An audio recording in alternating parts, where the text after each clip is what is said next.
Saudara-saudari umat beriman yang terkasih, sebelum memulai renungan ini, saya mau bertanya terlebih dahulu.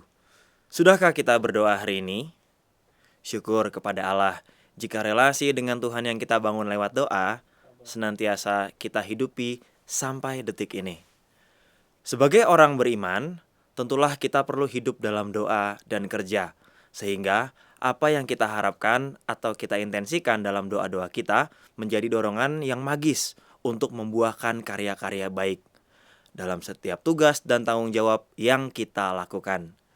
Di dalam doa, kita mengungkapkan harapan-harapan yang baik untuk hidup kita, juga untuk orang-orang di sekitar kita. Hanya saja, harapan yang baik itu umumnya hanya kita wujudkan bagi mereka yang kita kasihi saja.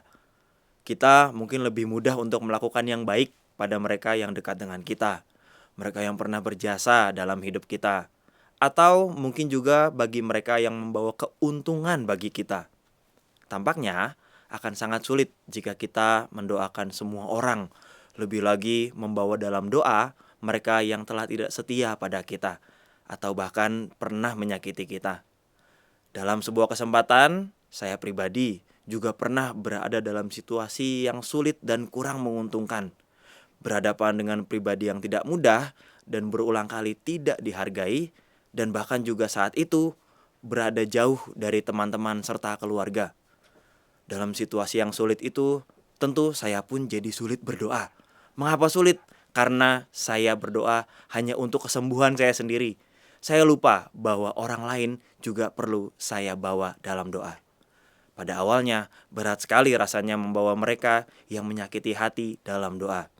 Tetapi, saya bersyukur justru karena hal itu saya lakukan dan batin saya menjadi lebih lega.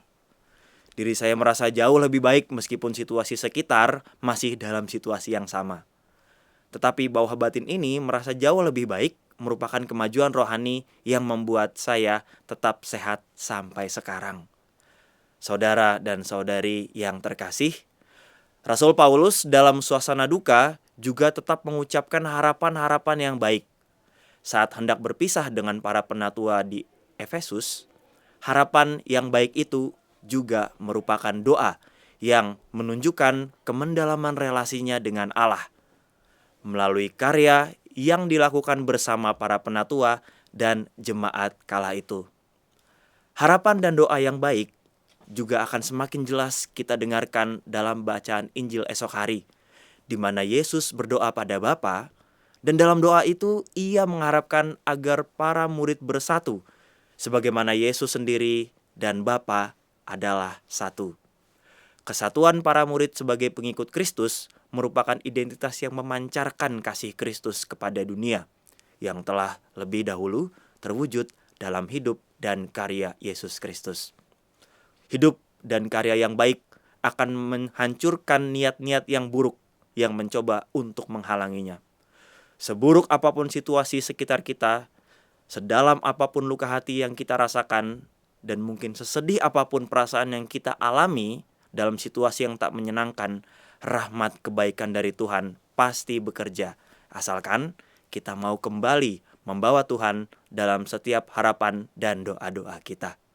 Sebagaimana Yesus yang setia berdoa pada Bapanya, kita pun diajak untuk setia melakukan hal yang sama, sehingga perjalanan hidup kita sehari-hari semakin menjadi berkat untuk banyak orang, serta menampakkan sukacita iman.